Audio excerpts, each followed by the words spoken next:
Hello, my name is Julie, and today we're having a late November wrap-up. If my voice sounds a little bit weird, I am recovering from what was a very violent flu for a minute, and then I bounced back immediately. I don't know what was up with that. That's why this video is a little bit later, because I couldn't talk there for a minute. But I have 10 books to talk to you about today. I didn't read quite as much as I would have liked, but I read exactly as much as I planned. And it does seem that even outside of college, November is just a pretty busy month for me. Here's my stats for the month. I read 10 books. I read 3,870 pages with an average rating of 3.875. Wow, this looks like I made up this data, but I didn't. That is my highest average rating this year in any given month, but I don't think I had any 5 stars. I just had everything in the 3s and 4s. I read 5 books from my shelf. I added 1 book to my shelf, so I have an annual net TBR of -10, which is great. Shocking even. And if we look at previous years, this is pretty representative of what my Novembers look like. I used to be doing finals at this time, but I'm still busy. And I read a wide spread of genres, mostly read physical books, and most of the books that I read, I sorted as a 4-star. Let's do this quickly for my own health. The first book that I read was The Long Walk by Stephen King. I am so relieved to have this off of my shelf because I have had it on here for so long. This is one of the Bachman books. So sometime during the 80s, Stephen King decided to do an experiment where he published under a pseudonym to see if those books would be as successful as his own. The experiment was found out before it could be truly realized, but this is the most popular of them, and it is about a group of boys who sign up to be a part of this annual competition called The Long Walk. You have to walk at a certain pace or above, never dropping below a certain level, continually, no stops. You get 3 warnings, and on your 3rd warning, you are out permanently. This is a different book than I expected it to be.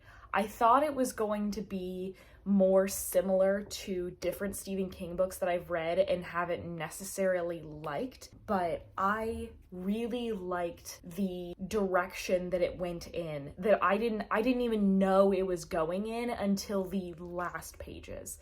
This is one of those books that, like, you should not DNF. You might not get where the book is going if you don't finish the book. Any choices that I thought were weird at the beginning that I didn't necessarily like, upon reflection of the ending, I'm now thinking that they make more sense. So I just thought that this was really well done. I felt for the characters a lot, like specifically their situation of just this grueling pace that they have to be put at, and you just feel exhausted and scared like they are. And I thought there were the emotions in here were so strong. So I gave this a 4.25, 4.5. I don't know. This is my 8th Stephen King, if I'm not wrong, and this is up there in my top 3 of his. Next up, I read Lone Women by Victor LaValle. I picked this up specifically because I saw it on the Goodreads Choice Awards, and my library just happened to have the audiobook. And this is a horror that is about our main character, who is a 30-year-old single Black woman in the 1910s, and she has just walked away from her parents dying and is leaving California with nothing but this really huge, heavy trunk. And she is moving to, I believe it's Montana, to where even Black women can get their own home and land for a small fee. So this is a horror that is trying to discover the main character's past and the things that come with her past, while also there's the really cool setting of this almost barren landscape of wide open skies that feel like they're gonna swallow you whole, and freezing cold winters that will kill you. I thought that the setting and the atmosphere was like the strongest part of this. I think there was a unique sort of storytelling being done in this, but I just didn't connect to it as much as I wanted to. I wanted it to be longer. I wanted it to go into the characters more than it did. I liked this area of history that it decided to go after, and how like the ending of the book does have a basis in real history. But I don't think that this book is actually going to stay with me for very long, so I gave this around a 3-star. Then, thanks to the people at Del Rey, I got an ARC copy of A Fate Inked in Blood by Danielle L. Jensen. This is a release for February 2024, and it is my most anticipated book of that year, so I actually got to read it early. I have a lot of ARCs coming up, so I felt like I had to tick some of them off of my list, even if it's not quite the appropriate time. But this is a Norse-inspired fantasy where people can be given a drop of a god's blood while in the womb, and that will give them powers. And Freya has hidden that she is one of these people for her entire life, because there is a prophecy that whoever is blessed with her god's powers will be a shield maiden that will help the person who will conquer all of the land. She's in an abusive marriage, and her husband rats her out that she is this magical person and sells her off to the king, who's old enough to be her father. He's going to marry her, but in name only, because he respects his wife too much. And Freya is essentially being used by this guy so he can get his victory. Meanwhile, his son, who's hot, is assigned to be her bodyguard. I think there were a lot of seeds of things that I liked in this. There were good bones to this book, but I wanted more. I think the atmosphere and the setting, that sort of vibe, was done well. I liked our main character. I liked the romance, even though there were some things about it that felt pretty one note. I felt like we could have had a little bit more expansion on that. I think the part that I liked the best was the magic and the god's blessings and that whole thing. I liked that. I liked seeing the magic and how it was like bigger than the people themselves. The magic in this would play out really cool on the screen. So that was something that I really liked reading about and would have liked more. It's not necessarily that I wanted more to happen, but I wanted to be invested more in what was happening. I think more groundwork could have been done to get us invested. I gave this in the realm of a 4-star. I think this is good. It's not The Bridge Kingdom. Then for my book club, 3 of Clubs, our voted pick this quarter was Howl's Moving Castle by Diana Wynne Jones. This quarter we're reading all cozy fantasy books. This was the one that was chosen by everyone. Next month, if you'd like to join us, we are going to be reading Bookshops and Bone Dust by Travis Baldree. Very excited. But I have actually not watched the movie yet, Howl's Moving Castle. We are planning on having a movie night together whenever that is happening. But this is about Sophie, who lives in this slightly fantasy world. It feels very fairy tale, and she, as the oldest sister, feels like she's kind of doomed to live a certain life and has been pigeonholed into that. One day she gets cursed by a witch to become an old woman, and she sets out to try to find someone who will reverse the curse on her, and the wizard Howl is the best candidate for that, even if he's known to be a little capricious. I had such a blast reading this. I hated that I read it on my phone. I absolutely should have just gotten it on my Kindle, but regardless, I still had such a fun time reading this book. I loved the fantasy world of this. There's so many fun nods to like literature and the real world that I thought was great. I just loved the vibes so much. I love the type of magic that it is. It felt like the type of books that I read when I was a kid, where like magic is very about like intention. I know that this is different from the movie in terms of like what it focuses on, but I just had a blast having our characters interact with each other and the cute little adventures that they go on. The one thing that I wasn't sure about is that in the book, having Hal and Sophie be romantic partners is really weird, considering she's an old woman for the entirety of the book. That was weird. Otherwise, super fun. 4.5-star for me. Had a lot of fun talking about this with the book club. Then I read 2 books for nonfiction November. The first that I read is The 100 Years' War on Palestine by Rashid Khalidi. This is considered one of the go-to introductory texts to Palestine and what is happening in that part of the world. And this goes through 100 years of history of how Palestine and the Palestinians have just been pummeled from every side, never really had peace in their homeland, and how there have been so many different wars declared on that area of people just trying to live in their own homeland. I listened to this on an audiobook, and while the narrator was fine, I think that I did myself a disservice by listening to it because I wasn't able to like cross-reference things that had happened before, so I didn't have as much retention. So I definitely recommend reading this physically. But yeah, call your representatives, demand a ceasefire.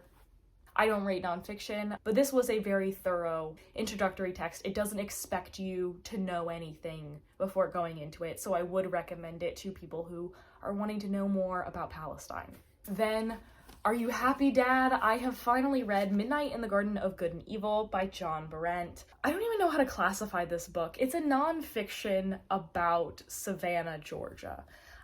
It has a little bit of a true crime element, but that is not the main focus of the book. It doesn't happen for a lot of the way into the book. It's just one of the things that happens. The author moved to Savannah and spent a lot of time there, and he is painting a picture of what Savannah and its inhabitants look like and how it's a very unique city in America. You follow a pretty diverse cast of characters that our author is interacting with, and it just has a very strong image of what Savannah is. And my dad recommended this to me because I was going to visit Georgia the first time, and now I've been a second time and I still hadn't read this. I definitely thought that the true crime element was going to be a bigger part of this, so I was like confused when I was reading this. I think it could have been pared down a little bit, but I think it accomplished what it set out to do. This was a solid read that I got to talk to my dad about. And then I have a book that I was embarrassed to have on my TBR for this year because of the reputation that this author has. And that is It Ends With Us by Colleen Hoover. Look, when Colleen Hoover was popular, like at first, I was like, there's no way I would ever read that sort of thing, and I wasn't into romance at all, and then I got more into romance, and I've read 2 of her previous books, and one of them I loved, one of them I liked, but meh. But this is her most popular book. This was recommended to me for my 12 Friends, 12 Books, 12 Months challenge that I've been doing. And this is about our main character, Lily Bloom, who comes from an abusive household. Her father beat her mother. He has just died, and she is trying to be on her own, start her own business and everything, and she meets this man named Ryle. Her relationship with him and how her past may dictate how she is interacting with this new relationship. At the same time, she's also reflecting on a relationship that she had in high school with a homeless boy that she was helping. So the big thing about Colleen Hoover is that she writes problematic romances, right? The thing is that problematic relationships are romanticized, and this book does not do that. I think that this book actually is successful in portraying abusive relationships and how it's not always what you think of it's going to be on the outside.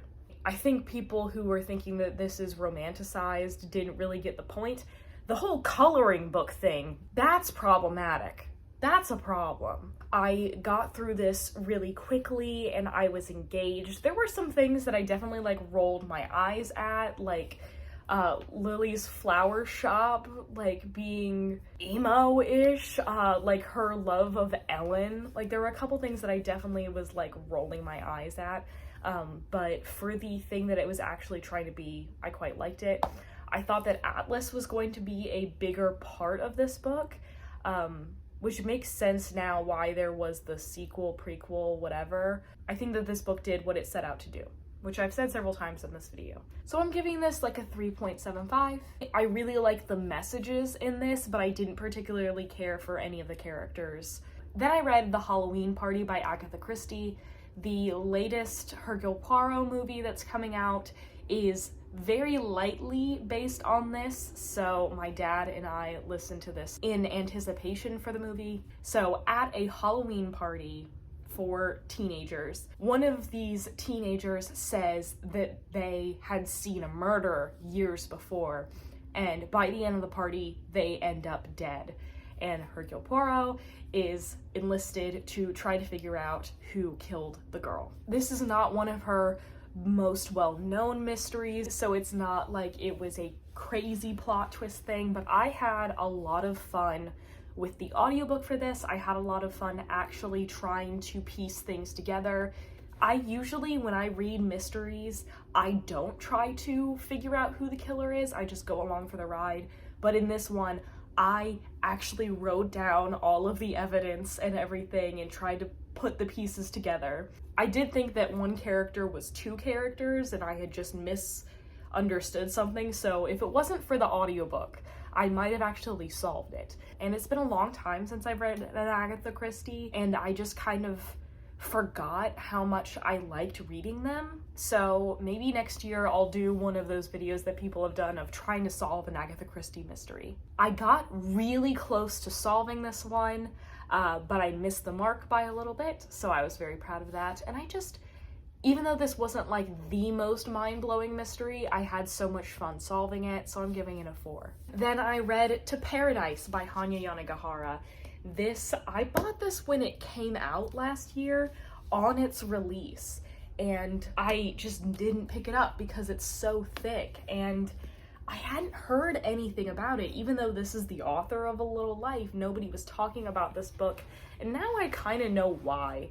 So this is a novel told in 3 parts that are very lightly connected. The first part takes place in an alternate history, 1800s, where the United States is broken up into a bunch of different parts. The US doesn't exist anymore. There is a country in the New York area where gay marriage is legal, and we have a man who is the heir to a large fortune. He is being courted by an older man while at the same time he is in love with a poor musician. Then the second part is in the 90s, where a man is married to a much older man than him. They're going to a living wake together, and there is also the letters that his father is sending him as he is on his deathbed. And then the last story, which takes up the back half of the book, is dystopian. It takes place in the future, in the 2100s. Plague after plague has ravaged humanity, and where there is very strict rules and observance, and our main character has grown up in that world. I don't know that I got this book fully. There were some choices that I think were really good. I love her writing style. I think that she is so clever in the way that she writes a sentence or a chapter, but I don't really know fully what this was going for, other than all of these characters are reaching for paradise, or to paradise. I was hoping that there was going to be some big revelation of what these 3 stories come together to be, but that's just not the case. I spent so long reading this book and I just never got the satisfaction from it. I would still pick up future books from her, but I just don't know what this was supposed to be. So I'm giving it a 3. Then the last book that I read was also for my 12 Friends 12 Books 12 Months challenge, and this was from Katie, and that is Lease on Love by Fallon Ballard. So this is probably my favorite book that I read this month. Maybe this or Howl's Moving Castle, my favorite book of the month. This is the year of me reading happy books. This is a rom-com where our main character has just lost her job in a really unfair way, and so she, in a drunken haze, matches with someone on a dating app, except that it turns out that it's a roommate finding app, and she meets up with this guy to get an apartment. It turns out his apartment's super fancy and the rent's super low because he owns the place by himself, and she decides to move in with him while she's trying to start up her flower business.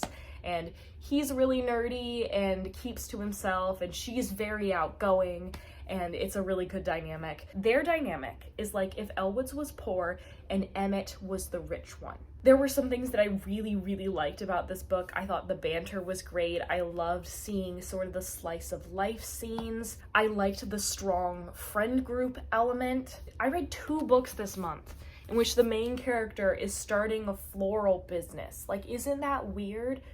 This one did it better, by the way. If I had to shop at one of these businesses, it would be this one by a mile. The way that it's described, 10 million times better than this. I really loved Jack as a love interest. He is like up there with my favorites. I wanted a little bit more from him. I know that he's supposed to be a closed off character, but like they keep talking about how nerdy he is, and he's always wearing superhero t-shirts, and he has all these gaming systems, but we never see him talk about a video game or a superhero or whatever.